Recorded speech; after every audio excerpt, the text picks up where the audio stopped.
உங்கள் வீடு தேடி வரும் அரசு. உங்களுடன் ஸ்டாலின்.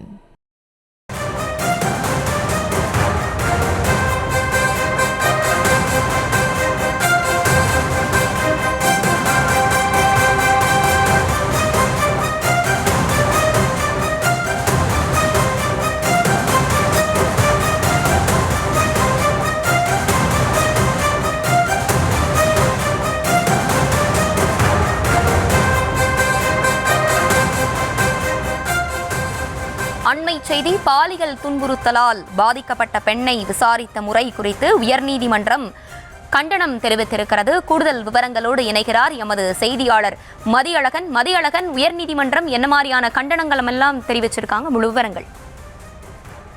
இணையதளங்களில் பகிரப்பட்ட அந்தரங்க வீடியோக்களை அகற்ற கோரி பெண் வழக்கறிஞர் தாக்கல் செய்த வழக்கு நீதிபதி என் ஆனந்த் வெங்கடேஷ் முன்பு இன்று மீண்டும் விசாரணைக்கு வந்தது. அப்பொழுது மத்திய அரசு தரப்பில் ஆஜரான வழக்கறிஞர் உயர்நீதிமன்ற உத்தரவின்படி வீடியோ இடம்பெற்றிருந்த அனைத்து இணையதளங்களையும் முடக்குவதற்கான நடவடிக்கைகள் எடுக்கப்பட்டுள்ளதாக கூறி அறிக்கை தாக்கல் செய்தார்.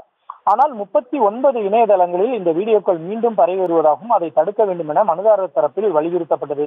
இதையடுத்து வீடியோக்கள் மீண்டும் பரவாமல் தடுப்பதை உறுதி செய்ய நடவடிக்கை எடுக்க வேண்டும் என உத்தரவிட்ட நீதிபதி இணையதளங்களில் பகிரப்பட்ட அந்தரங்க வீடியோக்களை அகற்ற எங்கு புகார் அளிக்க வேண்டும், புகார் அளித்தால் என்ன நடவடிக்கை எடுக்கப்படும் என்பது குறித்து விரிவான மனு தாக்கல் செய்ய மத்திய அரசுக்கு உத்தரவிட்டார். இந்த வழக்கில் பாதிக்கப்பட்ட பெண் வழக்கறிஞரின் பெயரை முதல் தகவல் அறிக்கையில் குறிப்பிட்டதுடன் குற்றம் சாட்டப்பட்டவரை அடையாளம் காட்டுவதற்காக சம்பந்தப்பட்ட வீடியோவை அப்பெண் முன்னிலையில் 7 ஆண் காவல்துறையினர் பார்வையிட்டு விசாரித்ததற்கு கண்டனம் தெரிவித்த நீதிபதி காவல்துறையின் செயல் ஏற்கனவே பாதிக்கப்பட்ட பெண்ணுக்கு மேலும் மன உளைச்சலை ஏற்படுத்தியுள்ளதாக குறிப்பிட்டார்.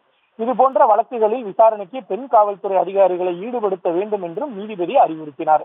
இந்த வழக்கின் தீவிரத்தை கருத்தில் கொண்டு மாநில தலைமை குற்றவியல் வழக்கறிஞர் நீதிமன்றத்திற்கு உதவ வேண்டும் என கேட்டுக்கொண்ட நீதிபதி முதல் தகவல் அறிக்கை உள்ளிட்ட ஆவணங்களில் உள்ள பாதிக்கப்பட்ட பெண்ணின் பெயரை உடனடியாக நீக்க வேண்டும் என காவல்துறையினருக்கு உத்தரவிட்டு வழக்கினுடைய விசாரணையை ஜூலை 22ஆம் தேதிக்கு ஒத்திவைத்தார்.